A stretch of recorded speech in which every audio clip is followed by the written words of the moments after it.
Hi guys! Magandang tanghali! Welcome back po dito sa Gandara SRA channel for showbiz update. Ay, umaga pa lang pala kasi 10 pa lang eh. Anyway, welcome back po sa Gandara SRA channel for showbiz update. Andito na naman nga po akong muli nagbabalik. Ang nagmamaganda ninyo kachisposa Kim Pao, wala na nga pong iba. Ang lokaret na si Gandara SRU upang magatid po sa inyo ng latest update and fresh happenings patungkol kina Kim Chiu and Paolo Avellino.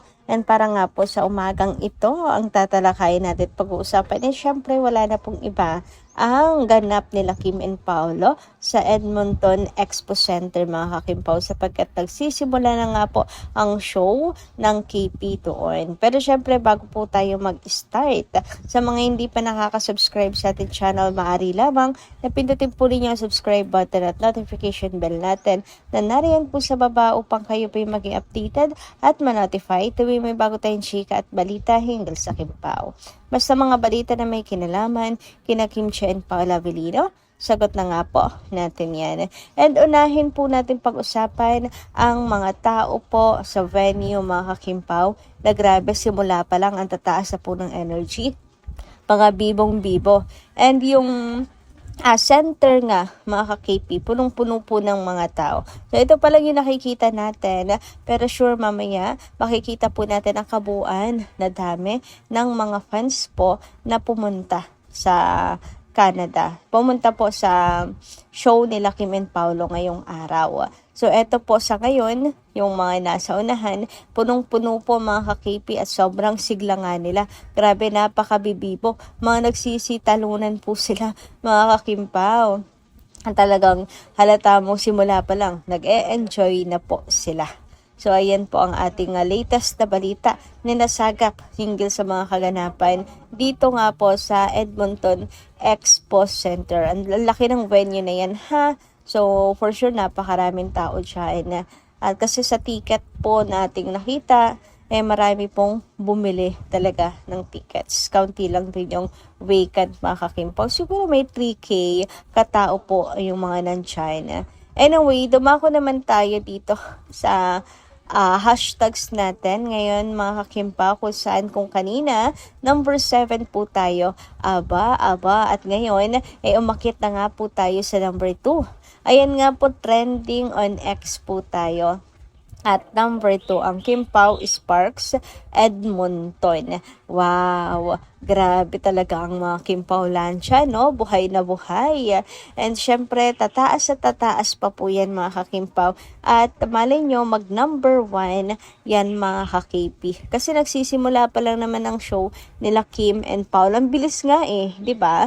Kanina number 7. Ngayon, number 2 na tayo. Congratulations Kim Pao. Mukhang another successful show na naman po ito nila Kim and Paolo.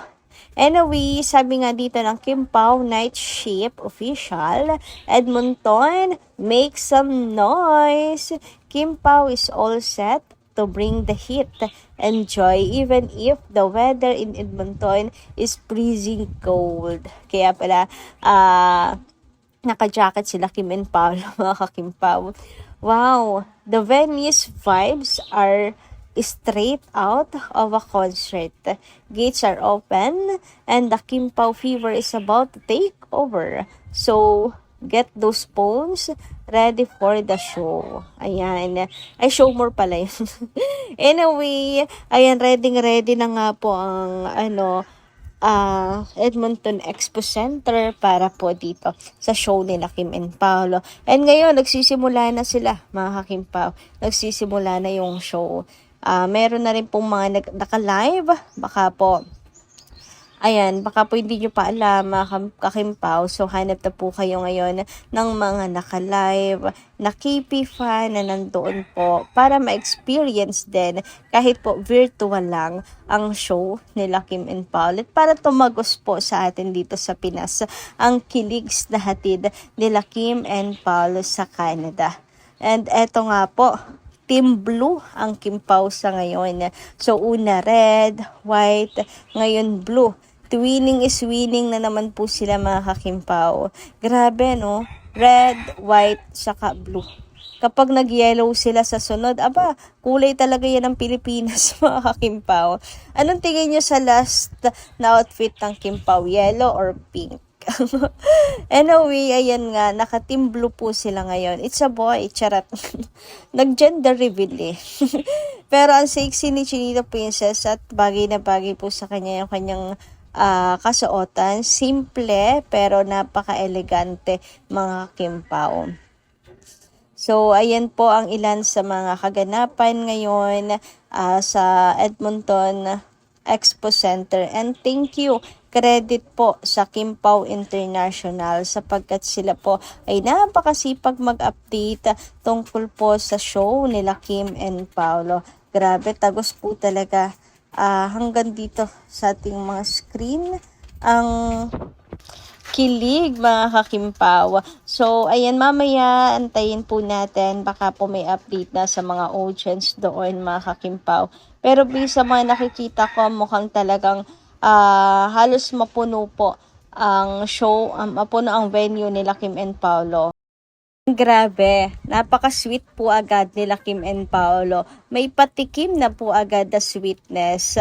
Ang aga-aga pa, nagsisimula pa lang, mga kakimpaw. So what more pa ang hatid na kilig nila Kim and Paolo.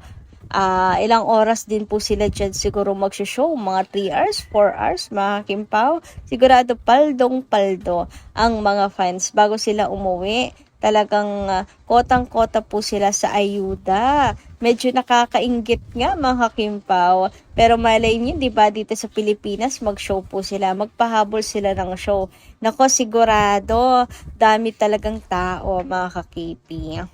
Anyway, sabi naman po dito ni Latin Home Hunter sa kanyang comment, Miss Gandara, siya lang naman ang may sabi na hihinto na ang dalawa. Kahit naman kasal na sila, hindi nila basta-basta iiwan ang showbiz or ang business na ito. Dahil hanap nila ito eh. Tuloy pa rin sila at hahanapin na sila ng mga fans. Para sa akin, kahit once a year man lang sila gagawa ng movie or teleserye, okay na yon. Huwag naman silang mawawala sa business industry. Kimpaw forever. God bless you both. Take care always. Yes po. Kasi for sure, mahal ni Kim ang kanyang pong trabaho.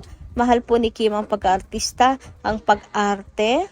Mga kakimpaw, ganun din si Paula Avellino. Hindi po nila basta-basta may iwan ang business na ito, ang showbiz industry, mga kakimpaw. Hanapin po nila. And I don't think ready ang Kimpaw na iwan ng showbiz. As long as hinahanap sila ng mga tao, kahit mag-asawa silang dalawa, tuloy pa rin po. Pwera na lang talaga kung panahon, kung fans na ang mag-decide na maglaylo na sila.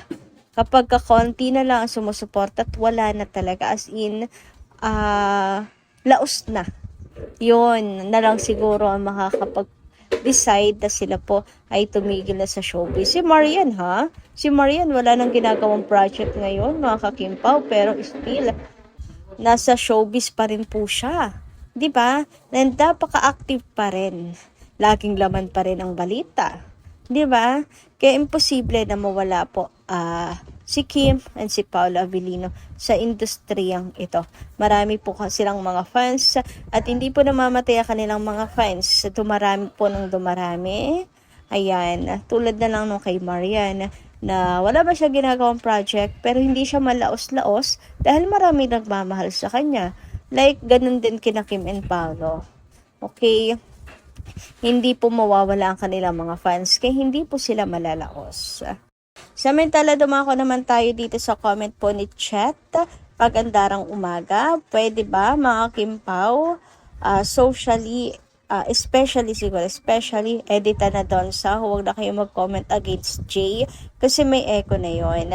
Mga die-hard lang naman ang hindi makamove on. At sana ikaw, Gandara, huwag mo nabasahin yung ganong comment kasi nonsense lang ang mga ganong comment. Ayan, take note, Madam Chat.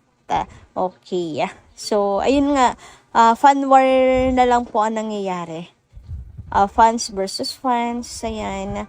Fan na lang din po ni Jay ang mga hindi po maka-move on. Tahimik na rin naman si Jay, no? So, wag na lang din natin ungkatin ang kanyang pangalan. Sorry naman, madam. Anyway, sabi naman po ni Miss Mila Borja, mampasilip ng Fine Solid Senior, ang Kimpaw sa airport, ang daming tao. Ang bait ng mga fine na sumalupong. Thanks you sa vlog ng Fine Solid. Iwasan natin magulo ang fans. Thank God, gabayan mo po ang Kimpaw. Masaya kami sa araw-araw. Pagdating ng Kimpaw, masaya. So, yun lang po muna ang ating update guys ngayong umagang ito. Maraming salamat po sa inyong pakikinig. Kita kas po muli sa mga susunod natin chika. Maraming salamat at ingat po palagi.